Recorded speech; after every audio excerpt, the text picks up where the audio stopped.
One of the star turns of the festival, Suzan Blackmore. She's always been a maverick. She started her career at the Society for Psychical Research, investigating telepathy and extrasensory perception. She campaigns for the legalisation of all drugs and is free in her admission that cannabis is one of the tools of her work. She also has fantastic multicoloured hair, but at the heart of her current work is an interest in the nature of consciousness and of memes, any ideas or bits of information that can take on a promiscuous life of their own.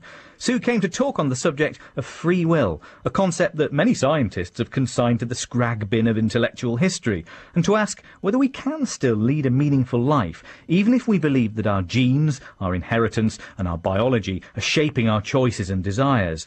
On Saturday, she spoke to an audience at FACT, Liverpool's Foundation for Art and Creative Technology, where she was introduced by my fellow Nightwaves presenter, Rana Mitter. This morning, I made myself some coffee and debated whether to have the delicious but deeply unhealthy pain au chocolat that was lying in my fridge. In the end, I made the fateful decision to say yes, and my arteries are going to suffer for it. But my guest today would say that I did absolutely nothing of the sort. She says that I had absolutely no free choice as to whether I would eat the delicious butter-filled pastry with a flaky top. It was always going to happen. And no, she can't read my mind, but that's fine, because apparently she knows that I can't read my own mind either. Susan Blackmore is that very rare thing, a research scientist whose work has made a huge impact on the non-scientific public. But her most prominent recent achievement is to have run a demolition truck through one of the modern world's most cherished beliefs, the idea that we have free will. In other words, you didn't choose to come here today. You didn't choose to pick up the tickets. Well, she's going to tell us why free will is a myth today, but also give us a user's guide to living with that knowledge.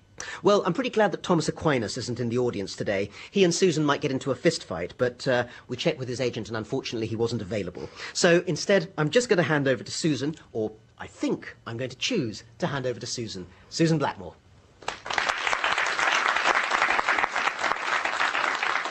I thought I knew where I was going to start, but now you've really thrown me. Because I have to point out that, of course, you had a choice to come here. All of you had a choice to come here, and you chose to come. But it wasn't of your own free will. Why did you choose to come here? Because of all the things that happened before, because of what's happened in your past, because of your genes, because of the memes you've picked up, because of what happened in the news this morning, any number of things. What the universe is like. Everything that happens because of the stuff that happened before. So, free will has to be a myth, doesn't it? The weird thing is that it doesn't feel like that. It feels as though I choose to do things. There's this awful clash between the feeling of having free will and the reality of the way the world works. Now, I want to be clear at the beginning what I mean by free will. I'm not a philosopher using sophisticated concepts of free will. I'm talking about the ordinary, everyday sense, which I think probably most people share, which is something like this. If I do something of my own free will, I wasn't coerced by somebody else. I chose myself consciously and deliberately to do something, and then it happened. Or something like my thoughts caused my actions. That sort of idea of free will. Would you agree that's what you mean by free will? Yes? Lots of nodding. So a very ordinary idea of free will. Now, you can see, can't you, the conflict. This conflict's been obvious for, well, probably since the beginning of thought. I like Samuel Johnson's famous statement that as far as free will is concerned, all theory is against it and all experience is for it. That's precisely the clash that he saw then, and I think is becoming more and more forced upon us the more we learn about the brain. And we're learning more all the time. Compared with his day, we now know an enormous amount about the brain, and it just makes the problem worse. So, on the one hand, there's how we feel. I feel as though I chose to say yes to this invitation to come and speak here. Now, how does it feel to be you and do something of your own free will? I'd like you just for a moment to just sit there quietly and shut your eyes if you like and just feel what it's like to be me now. Do you feel as though you're inside your head looking out? There's a me in there. You don't feel as though you are a physical machine body. You may know you are, but somehow it seems very natural to humans to feel as though we're inside our head looking out, as though There's me here, and there's my body here. That's my foot. Eh? Look at your foot, you know, all of you. You're all sitting on sofas. You can see your feet easily enough. You know, it's sort of like I'm over here and my foot's over there. When we talk about I choose to do something, the feeling we have is not this body chose to do it. It's I, the little me inside. And that I consciously chose to do it. So there are three interlinked issues here. Self, consciousness, and free will. I think they are all illusions. Now, when I say illusions, don't get me wrong, I don't mean they don't exist. And I got so worried by this, being sort of people saying to me, oh, you don't even believe in consciousness. And how can I not believe in the sense that, you know, here I am. There's that curtain over there. I'm experiencing the colour of the curtain. I'm human. When I say it's an illusion, go to the dictionary definition of illusion, which is something that misleads, something that's not as it appears to be. So when I say that self, consciousness and free will are illusions, I mean our everyday way of thinking about these things is wrong. Now, our everyday way of thinking about it is this idea of myself in here having consciousness and having free will. It appears to be absolutely natural to humans. If you look at young children and the way they begin to speak about themselves very early on, they start to distinguish living things from non-living things and speak as though living things have a sort of inner essence, a kind of selfness, if you like. It seems to be intrinsic to the way we grow up, and it happens in other cultures. It's not just English, it happens in other languages and other cultures.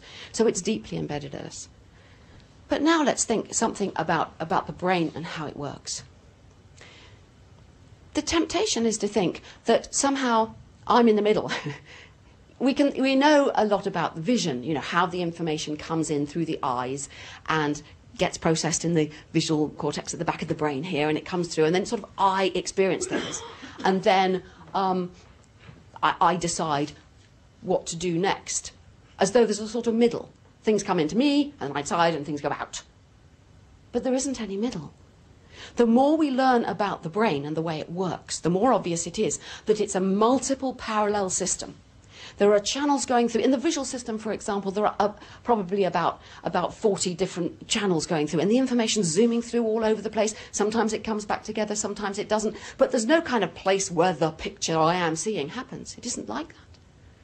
So the more we understand the way it works, the less it seems obvious that there could be a me in there, or any process or any place that could count as this self that I'm so sure I have. There isn't even a middle. There's nowhere for a self to be if there were such a thing. Yet we still feel there is. And of course we're encouraged by, for example, religions, which take the very natural, ordinary human idea that there is an inner self, and they turn it into a spirit or a soul that lives my life and will go on after I'm dead, perhaps, and will go to heaven and, you know, make everything right or wrong in the end. So it's capitalized on all the time, and we're encouraged to keep believing it. But then just think about how the brain works, and you see the clash. So I need to do something. What do I do of my own free will? How about I'll just scrumple up. I hope this is an important piece of paper. I'll just scrumple up this piece of paper. Good. You jumped really good. I threw it, in case any of you didn't see, I threw my scrumpled up piece of paper between these two people on the sofa, and they both went like this. Now, we know from brain studies roughly what will have happened. You probably thought, did you, let me know, that somehow you saw it coming and so you moved. Is that how it seemed? No. No, you moved too quickly. Yes, no, that's the truth. You moved too quickly. But very often we will say things like, you know, oh, well, I saw the bus coming and I jumped out of the way, or I saw the puddle and so I jumped over it, or whatever it is. But we know there are two major routes through the visual system. The dorsal stream, which is a very fast-acting stream of information that goes straight to the motor cortex. And if your eyes detect something coming towards you, that motor system will get you out of the way really fast. And then there's the ventral stream, which is a much slower process altogether, which ends up with identification, enables you to say, that was a piece of scrumpled up paper coming my way, or this is something I needed to avoid, or, oh, that's my friend, I'll say hello. You can put your hand out to say hello to somebody long before that system has told you, this is my friend and I want to say hello. but we feel as though it's unified. We talk as though I did it. But when we look at what's actually happening in the brain, then it doesn't look that way at all. I hope you're beginning to feel slightly uncomfortable. I can see some encouragingly uncomfortable looks here. It is uncomfortable. As a psychologist and neuroscientist, I invite this uncomfortable feeling. I kind of like it, and I can understand why some people don't like it. But it's sort of, but this is what we want to know, isn't it? If we're curious about human nature and what it is to be human and why we do the things we do, then we should think about why the way it feels isn't possibly right and must be illusory in some sense. And then we need to think, well, what are we going to do about it? But first, perhaps I need to let you do something of your own free will. So let's start with something very simple. I'd like you all, please, without tickling the person in front too much, to hold out your arm in front of you like this. Okay? Yeah. And then whenever you feel like it, spontaneously, deliberately, of your own free will, just flex your wrist. And you've got to choose when to do it. And I want you to just sit there quietly doing it. And do it quite a lot until you get the hang of it, okay? And just feel what it feels like to be you sat there and just flipping your wrist every so often when you want to. Okay, excellent. So you've got the hang of that. Now, what do you think started off the process? Let's say you moved then. Now, what do you think was the cause of you moving then, as opposed to some other time? Suggestions? Concentration, okay. Somebody thinks they're concentrating and that's their concentration that does it. What else? Electrical impulses, okay. Concentration, yes? I purposely tried to do it out of sync. Okay, so you're trying to look at somebody else and using them as an excuse that you'll do it differently from when they do it. Okay, so external circumstances. Anything else? Your intention. Intention, so it's your own intention, some sort of inner mental thing called intention. Yeah. Any other suggestions? You didn't think you had control, it just went. Fine, so you didn't get the feeling of doing it deliberately. Yeah? Well, let's take all those answers, and I think they roughly break down into two sorts. One are the kind of mental sort. It was me, it was my preference, it was my concentration, it was my decision. Or the other is the physical one, it was a brain process. You only had one person suggesting that. But that's really the dichotomy in the idea of doing something because you want to do it. Is it a mental thing or a physical thing? But that dichotomy is dualism. It's imagining that there is a mind and a body that are kind of separate. And we know from, I'm sure you know about Descartes in the 17th century in his idea now called Cartesian dualism, of there being two stuffs, you know, mind and brain really being separate. But nobody has ever made dualism work in any satisfactory way. The problem is, if mind and body are two totally separate kind of things, they couldn't interact. And in order to explain how my mental decision would make me move my hand, they've got to interact. And if they interact, they can't be fundamentally different things. Somehow, the world has to be all one stuff, but we can't work out how. It feels as though there are these two separate things. And the concept of free will is deeply bound up with that, because the concept of free will is really saying, I, because of psychological, mental things, affect my physical body to do things. Now, the reason I asked you to do that very trivial thing of holding out your hand and flipping your arm is because it was the action used in what are undoubtedly the most famous experiments on consciousness ever done. These experiments were done in the mid-1980s by Ben Libet. And they have become so famous that there have been hundreds and hundreds of papers written about them, even whole books written about them, and people are still arguing about them. And what he did was, he wanted to prove the existence of free will. He wanted to prove that dualism was true. And he set up the experiment in which people did precisely what you did. But he measured three things. He timed the exact moment at which they moved, the time at which the motor cortex began preparing for the action, and this is known as a readiness potential. When anyone does some skilled action, you can detect the beginning of the readiness potential somewhere between half a second and a second before an action. So he timed that. And then he wanted to time the exact moment at which the person decided to move. Now, how on earth can you detect the psychological, mental moment of will? Any ideas? Get them to press a button. No good, because pressing the button will take just the same, same sort of time as flipping the wrist, so you'll have missed it. Won't work. ECG or MRI? EEG, that won't help, no, because that's what he's measuring to find the readiness potentially. He's already got an EEG. Nowadays it's done with brain scans and the same results, but it was done then with an EEG. That's detecting the physical start of the brain. He didn't want that. He wanted that as well as the psychological decision. My own consciousness is deciding now. A countdown. A countdown? Then that would spoil the spontaneity of the action. What about the spontaneous anyway? Pardon? How do you work spontaneous anyway? Well, it's difficult to know it was spontaneous. He did a whole lot of subsidiary experiments in which people had to say afterwards whether they felt it was spontaneous, and if they didn't, then the results were taken out. And there were various ways of trying to deal with that problem. There have been so many experiments trying to deal with all these objections. But I'll show you how he did it. He did it by getting people to make a judgment about simultaneity. He had a spot revolving like a clock on a screen, going round. So it's at 12 o'clock, 1, 2, 3, like this. So I'm going to make my arm be the clock. Here it is at 12, 1, 2, 3, 6, 9. Am I doing it the right way? 6, 9, 10, And he got people to say the number. So I want you to pretend to be subjects in Libet's experiment. So I'm going to be the clock. I want you please to hold out your arm in front of you like you did before. And I want you to shout out the number where my hand is on the clock when you decide to move. Okay, so here we go. 1, 2, 3. That's it. Keep shouting. Come on, more of you. I want you all shouting. 12, 12, 12, 9, 12, 12, 12, 12. Excellent. Well done. Okay, you've got the idea. Now, it's very interesting because some of the academic arguments say, oh, you can't do it. It's ridiculous. You can do it. People do it quite easily because we feel as though we know when we decide to move, and you perfectly well can say, yeah, it was there when I decided. So now he could put that together with his instruments and the timing and say, right, which came first, the decision to move or the start of the brain processes?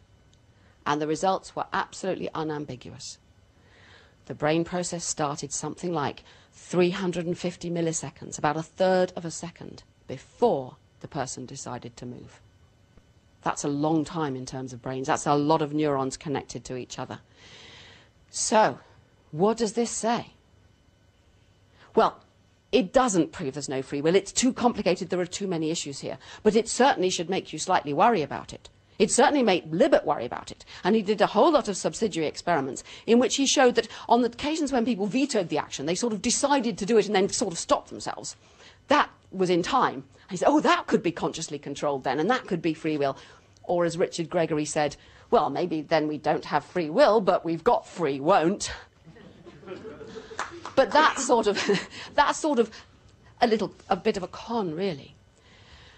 In a way, the whole experiment is set up in dualist terms. It's kind of distinguishing the mental and the physical, and if you start that way, you're going to get yourself into all kinds of muddles.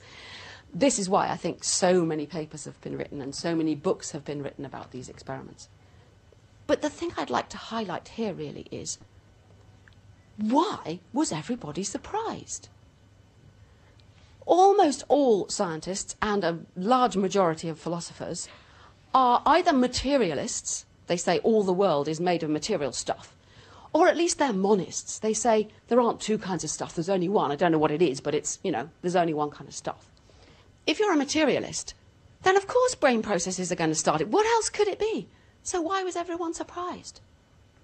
Everyone was surprised because of this powerful, powerful sense we all have, which is an illusion, that there's somebody in here apart from the body, that I am not my body, I am kind of in charge of it. It's so powerful that it's not just us ordinary people, it's all those neuroscientists as well who have this strong feeling.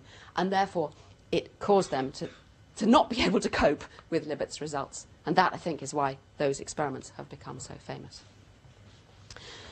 So, that's the clash. What are we going to do about it? Well, it seems to me that if these things are an illusion, I want to live my life truthfully. I don't want to be deluded, I want to be truthful. So it seems to me that I must give up the sense of having free will. And that's what I've tried to do for a very long time. One of the things that surprises me is that I seem to be a bit rare. I don't know many other people who do this. I did a book called Conversations on Consciousness, in which I interviewed some of the top neuroscientists and philosophers working on consciousness. And each one of them I asked, do you have free will? Not, do you believe in free will, do you have a theory about free will, but do you have free will? To my surprise, almost all of them said yes. And of those who said no, almost all of them, there was only one exception, said, well, no, of course, but I live as if there's free will. Because otherwise I'd go mad and the world would, you know, I have to live as if I'm going to be sane. Well, I don't think that's true. I think it is possible to give up the sense of free will. But there are a lot of problems in the way. One of the objections is that, well, I won't do anything at all if I give up the idea of free will. Many students have said to me, well, then why would I get up in the morning? So I say to them, right, well, give it a go then, okay? Just tomorrow morning, just lie there and say, I don't have free will, so, you know. And what happens? Well, they lie there. And they get a bit bored. And then they need to go to the loo. So they get up and go to the loo. And once they're in the bathroom, they think, oh, well, I think I'll clean my teeth and, you know, blah, blah. And they're up and they're doing stuff. And the day goes on. And actually, they find a certain freedom in that. Or they say, well, the whole world will, you know, it'd be impossible. I'll do terrible things. I'll be bad. I'll be, you know, I'll be wicked. I was really affected deeply with a conversation with my dad. My dad died last year at the age of 91. And this was about a year before he died. He'd had dementia for 5, 6 years. He had very little memory. His world was very shrunk, really, to just his bedroom and the chair by the fire. And I'd gone to visit him before giving a lecture. And I was sitting there having a drink by the fire, and he said, for about the 3rd or 4th time, well, where are you going now, dear? And I said for the 3rd or 4th time, I'm going to give a lecture. Oh, what's it about? Free will. And he said, oh, what is there to say about free will? I said, well, there's lots. And I thought, what can you say to a man of 90 who's completely demented and doesn't remember anything? And I thought, well, just talk to him like anyone else. So I said, well, I'm going to talk about the clash between science and, you know, I told him a little bit about what I've just told you. And he said, oh, well, of course I've got free will. My spirit determines that. I said, but you haven't got a spirit, you know. And where would a spirit come from? And he said, well, it comes from God.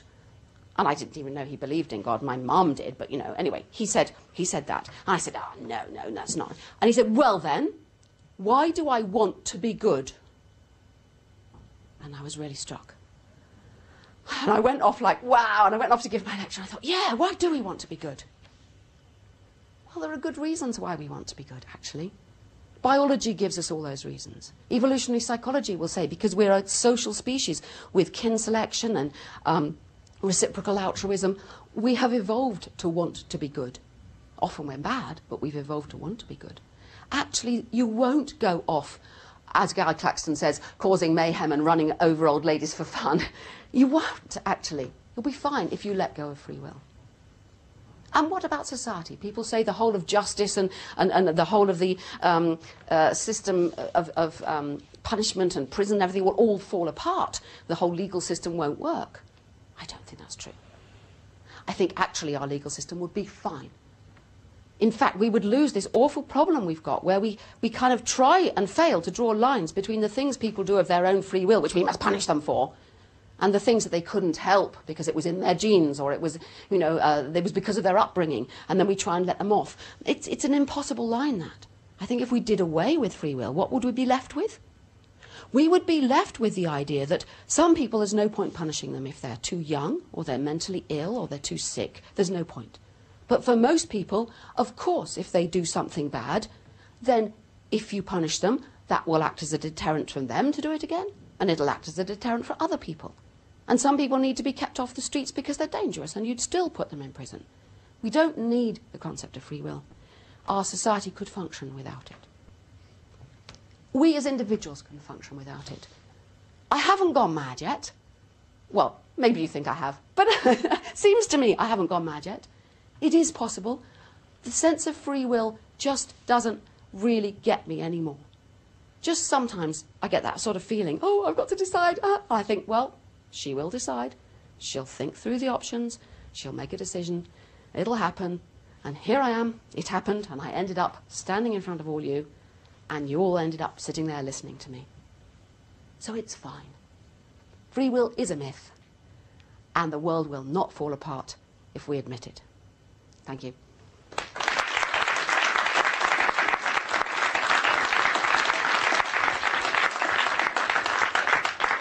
Susan, thank you very much for an incredibly provocative series of remarks. And I have to say, thinking through the implications of what you've told us, this means decisions like, whether choosing our wife or husband or life partner, or maybe something really important like whether we should support Liverpool or Everton. These sorts of things are not the subject of a process of free will, but have in some sense been brought to us through a longer, more evolutionary process. We do have to root this in the concrete, in the here and now, what we think is our reality of existence.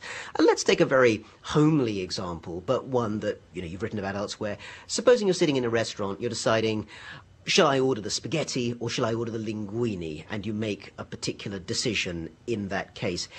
In what meaningful sense is that not the product of a choice, a free will that you have to take one rather than the other? I'd like to make again the distinction between choice and free will. It is a choice. Human beings are choice machines. We've evolved to become very, very complex. We make complex choices. But if we imagine that it's because of me, my inner self, my conscious decision that I did it, then I think we're construing it in the wrong way. The choice was made by this multiple parallel system that I've described of the brain, where there isn't a particular point where I am that does it.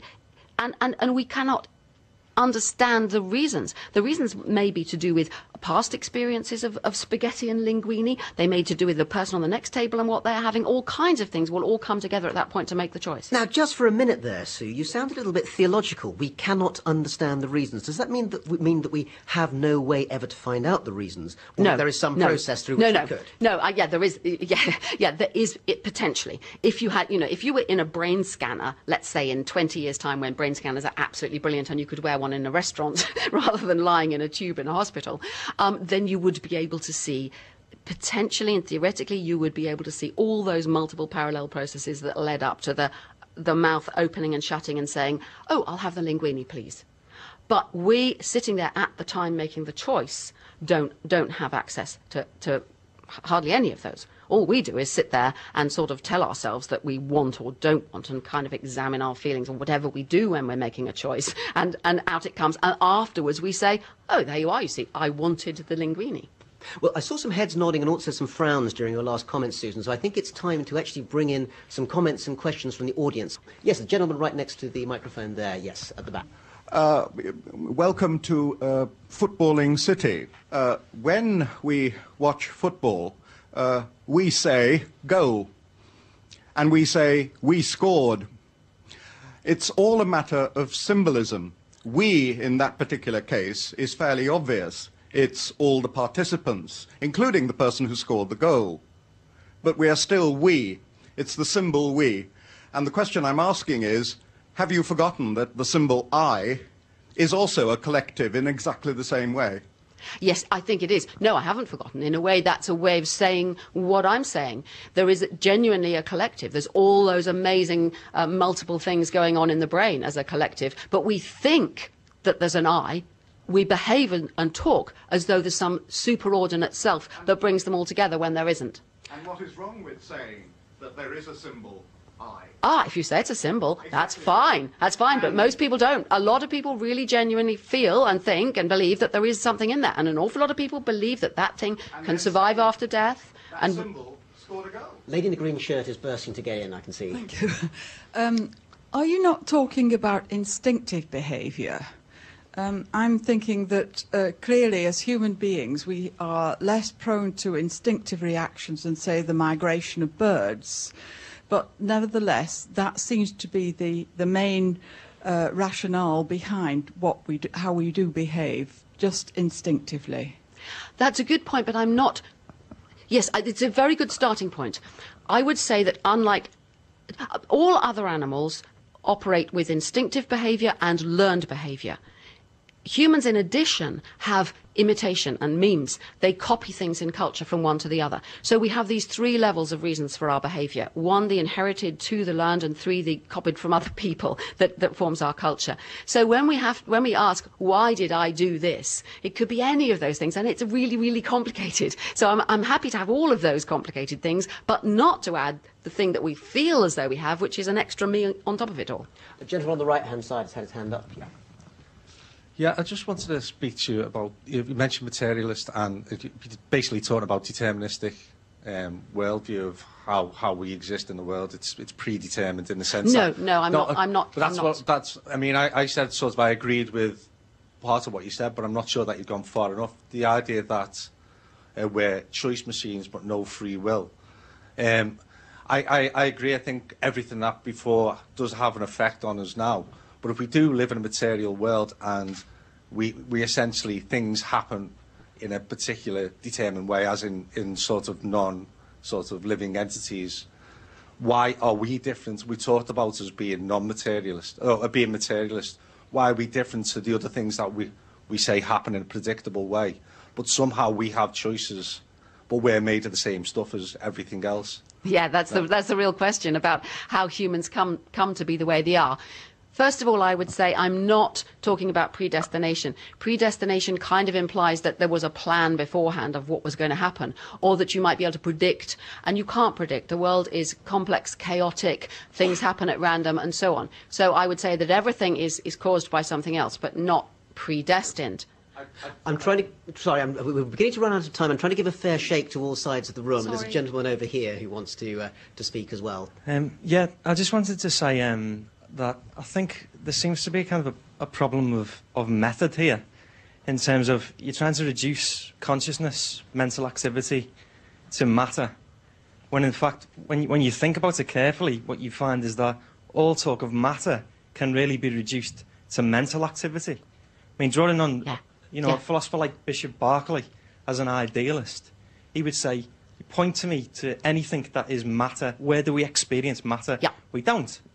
I absolutely agree with you. What you're really pointing towards is we can go either way. We can go idealism, we can go materialism. What they have in common is they both say there's only one kind of stuff. Well, no, that's true. But if it is a world of ideas rather than being a world of matter, then that seems to have much more flexibility in terms of free will, because it doesn't necessarily suggest a mechanistic universe.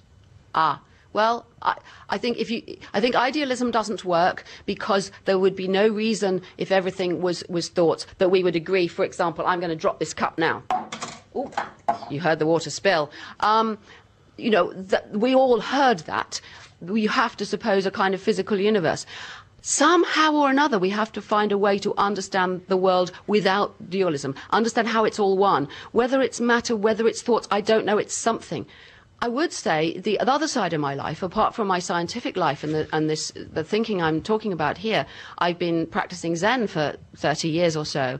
And it's very interesting to learn to sit and calm the mind and look at thoughts arising out of nowhere. And that gives you a very firm sense of it all being one, but it's very difficult to talk about. You sit calmly with no words, and it's obvious, and then when you try and speak about it, it isn't.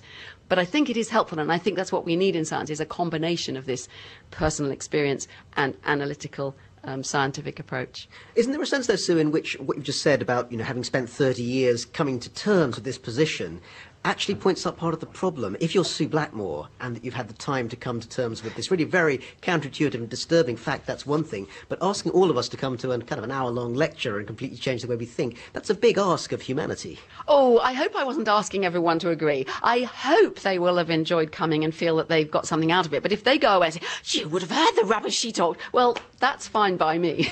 Well, we could get some more comments more immediately, I think. More hands up. You want to say? Yeah, gentleman right at the front here. Oh. Hi, I don't really understand how society can function when there's no I, because isn't it when there's no I, there's no responsibility? I think that's the fundamental question that we face up to. And that's partly why I said, I think I was talking about Buddhism at the time, it's not that there's no I. And I think you're right that society couldn't function without the concept of I. It's that the I is not the way it feels.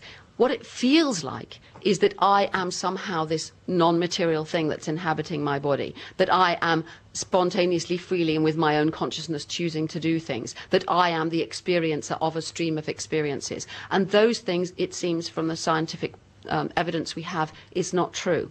So it's not that there is no I, it's that the I is not the way we think it is. And I think we have to take on board all these scientific discoveries and adjust our notions of what the self is. That's really difficult, but I think that's what I'm talking about. Not demolishing the concept of I, but being much more truthful about the nature of what it is to be a human being. Sorry, a gentleman here had his hand up earlier. Yeah, well, I suppose I was going back to this dualism issue. I'm not completely convinced that a substance of one kind could have no influence of a substance of another kind. I mean, I think of, for example, if you think of a book, you could have two books of the same weight, the same materials, the same quantity of ink in them, but with completely different contents. And so, in a sense, the nature of the substance of the book, although it is material, you can say, but it is completely disconnected from the material in another way.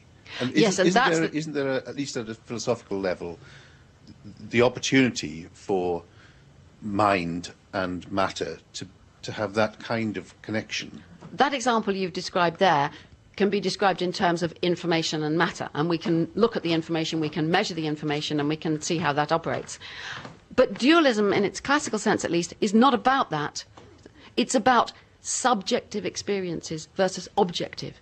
And the way we feel about those is that they are fundamentally different kinds of things. I mean, that lady there has a wonderful, bright, shiny red bag. I'm looking at that bag. The redness of the red, what the philosophers would call qualia, that's a private experience to me, how the red looks and feels yummily red to me. And to everybody else it would be different. That's a fundamentally different kind of thing from measuring the wavelength, feeling the weight of the bag, and so on. It's that fundamental difference that is appearing in dualism between subjective and objective. Again, any further thoughts on that? As somebody born in the 1940s, it seemed an absolute revelation to learn about the double helix and particles. It was a great relief, and I don't talk about this as a scientist, but as an artist. But at the same time, it did also emphasise the importance and the delicacy of experience. And it seems that if one has those, in an almost Zen-like way, self becomes unimportant. I don't know if this is the experience of other people or whether it's just mine. It's certainly mine. At least if I understand you right. People used to have this powerful intuition about the élan vital, or the life force. They couldn't understand what a living thing what made it alive. Then we get DNA and we understand what makes it alive and how it works. We no longer in modern society have that intuition that we need to explain it by an élan vital. And I'm thinking something the same about consciousness. There'll be some great discovery, and I can't even think. Nobody would have predicted it was going to be the structure of the molecule that changed the world in that way. I don't think we can know what the equivalent thing is that will change our understanding of consciousness, so that our intuitions will stop being as they are with this awful clash as they are now. Something will happen. Well, so could I follow that up perhaps for a final question, which is to say that because whatever one thinks of the reality of it, the idea of free will, the consciousness of free will, seems to have been such a constant over time and across cultures. Surely it must have some use. Aren't you ultimately undermining something central about humanity by telling us that we should acknowledge that it doesn't exist? Oh, it's really difficult. That's why I talked so much about the danger. I mean, you could say we've evolved to believe in self and consciousness and free will because it's good for us and we really need it. And if we give up those delusions, it's all going to be dreadful. Or you could say there are shortcuts which actually are kind of handy, but it's better to look at the more complicated truth. You could say that believing in this self is actually the root of suffering. It's what causes us to be frightened about ourselves, protect ourselves, defend ourselves from other people, worry about things, and we might be better if we let it go. You could even argue, as I have on the basis of memetics, that it's just as memes are information copied around in culture, they're replicators like genes that use bodies to get themselves replicated. So it's for the meme's advantage that we have a concept of I, and they're actually kind of exploiting us, almost like a parasite. The concept of self is almost like a parasite that's doing us harm. These are all possibilities, but until we face up to the clash, we're not even going to ask which of those is right. And that's where I want to go next. Why are we so deluded? And can we find out the reasons? And will it help if we do? Well, we'll have to invite you back for another occasion when we get through that question. In that case, Sue. Thank you. I'm sure that you'll all be more than willing, whether freely or not, to put your hands together and thank Sue Blackmore. The brain scientist Susan Blackmore with Rana Mitter in the chair.